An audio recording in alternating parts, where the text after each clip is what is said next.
How does MMR work? MMR is like a lot simpler than people make it out to be. MMR and LP are different things. You are going to gain LP or lose LP based on your MMR. You are going to gain or lose or drop MMR based on how your games go. And a lot of people don't understand dodging. When you dodge, you lose LP, but your MMR remains untouched. That means that if you have good MMR and you're gaining 21 LP per game, and you dodge a game, you will still gain that amount of LP on a win your next game. But if you lose a game, your MMR will go down, and that may affect the LP gains that you get in your following game. If you win streak, your MMR will go up, and you will gain more LP. If you lose streak, your MMR will go down, and you will lose more LP. You can lose streak and go minus 14, minus 14, minus 15, minus 17. If I have a shit MMR, am I going to play with people who also have a shit MMR? No. It means you might play with players who are lower ranked with a better MMR. And you might play with people who are higher ranked with a worse MMR. Does demoting fix your MMR? I heard it doesn't do anything. Demoting itself doesn't fix your MMR, but when you demote, you have a better chance at playing that with players who are worse than you and are more likely to get on a win streak, which in turn can fix your MMR. The act of demoting itself doesn't fix your MMR. You're saying if you coin flip games, why does your MMR get worse? Because when you coin flip games, you win one, you lose one, you win one, you lose one, you win one, you lose one. That tells the system that you are reaching an elo that is appropriate for you. You are somewhere that is your peak.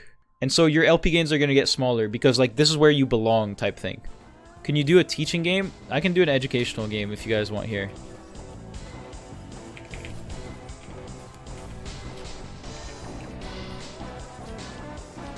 So, alright. I could have re-engaged on him there. I don't know why I didn't.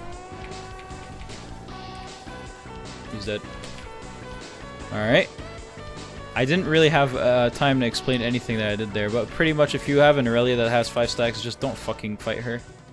So, this is like the most basic concept ever. When you get a kill and you can shove into the turret, you should always do it. Because this wave is going to push back to you.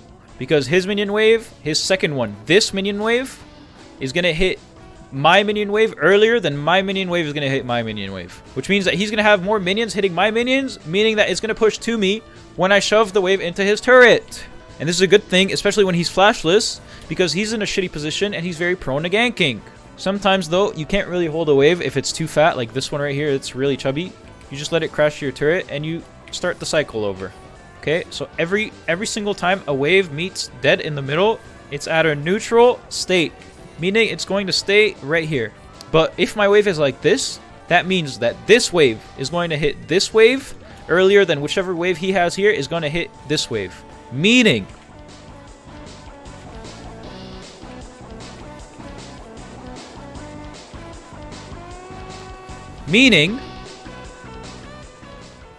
that my wave is going to push into his turret.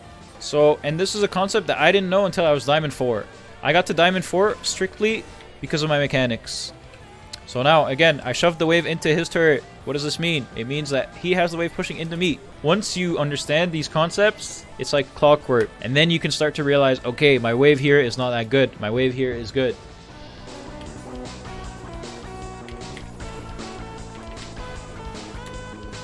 I should be dead again here.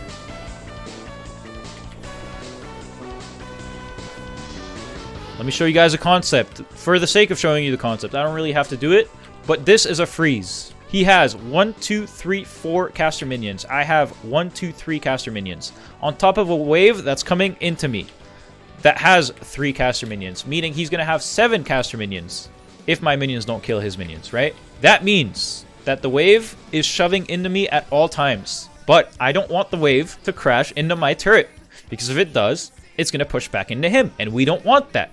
Therefore, whenever his wave is getting a bit too beefy, I'm going to trim it. I'm going to hit an auto here, hit an auto there, so that whenever it gets too much to handle for my wave, I kill the minions. And I can set what is referred to as a perma-freeze. I don't have a perma-freeze here, though, because I trimmed too much. Trimmed it a little too much.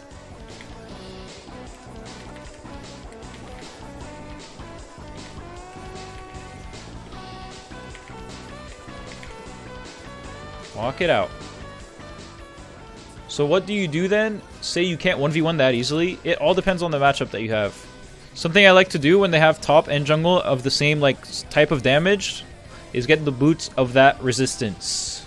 If they have top jungle are both AP, I get Merc Treads. If they have top jungle are both AD, I get Ninja Tabbies.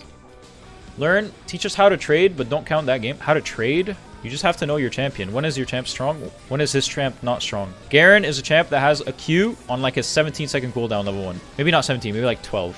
When he uses it on anything that isn't you, and you have your cooldowns, you are going to do more damage to him. So here, same concept, freezing. You shouldn't freeze in low elo. What I'm doing right now is just for the sake of showing you guys. In low elo, what you do when you're smurfing is you shove waves in, and you go get free kills on the map. But here, I'm going to freeze. So we have a very nice freeze here. And what I'm going to do is hold these minions. Keep them here. Because I want them attacking my wave and not my turret. And then again, when it gets a little too much, start trim. Why do you freeze in high elo?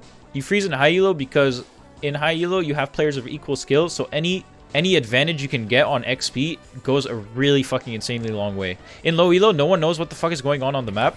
So you can just roam mid, get 2 kills, go to jungle, get a kill. You know what I mean? It doesn't matter. But in higher elo, people are conscious of what's going on the map.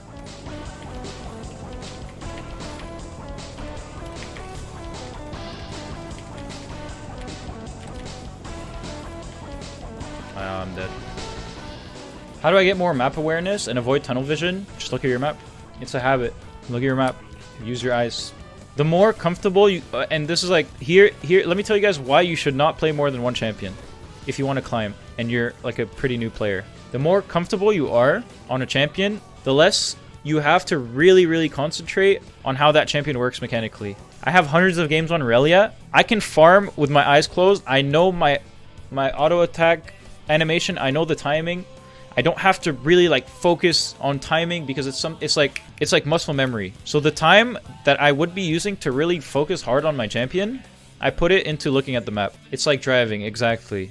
And when like even for me still, I play a lot of League, but when I'm playing a brand new champ, I put so much focus into the little things and the little details, like making sure that I farm properly, that I end up missing out on tiny little timings.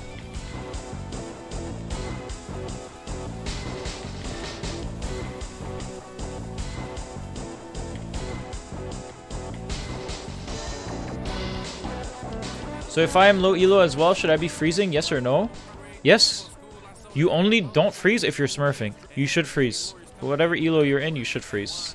Not only because like it's good, but also because when you get to higher elo, you'll know how to freeze. I start smurfing and everyone's begging for coaching. I play in Diamond and everyone is backseat gaming. That's true. But you know why? It's because when I actually go to you guys' elo and I make it look easy, you start to fucking realize the gap. It's easy. Like, even I do it when I'm watching LCS. I'm like, oh, you know, Broken Blade didn't do this. He should have done that. But do you think, like, he doesn't know that? He knows it.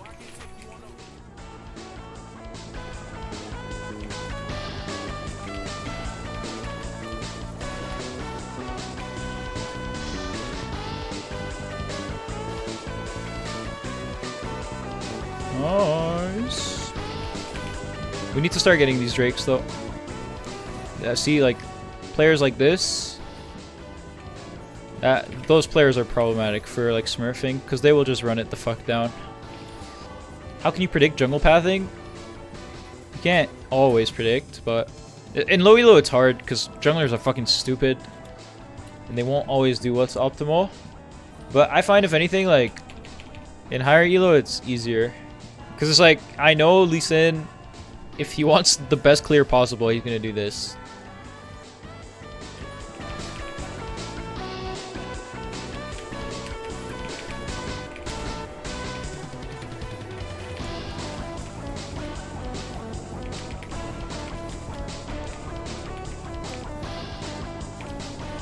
Oh, what did I just click? If it's even hard to play with those kind of players, if you're smurfing, how am I supposed to climb when I'm not being a smurf? Well, you're gonna get these type of players, and enemy team is gonna get these type of players, so just do what you can, bro. You don't get like a fucking hard enter every game. People who complain about being held back in silver, like, you need to have a reality check.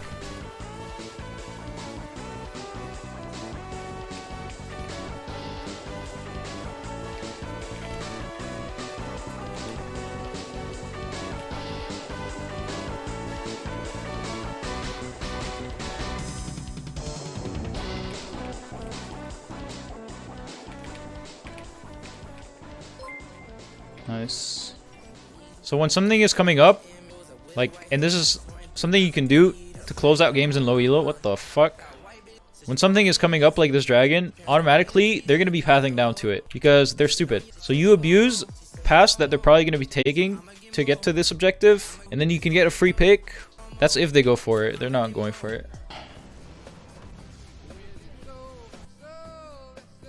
Aurelia's balanced, by the way. Oh yeah? Aurelia's broken. Is that what it was? So my next question is, if that is true about carrying, why don't you have 100% win ratio in gold? Well, that's a really stupid question. There are thousands and thousands of variables in each singular game of League of Legends. I can't control what my other 4 teammates are going to do. I can't control whether they're going to int, they're going to AFK, they're just not going to play, they're going to flame each other. I can't control that.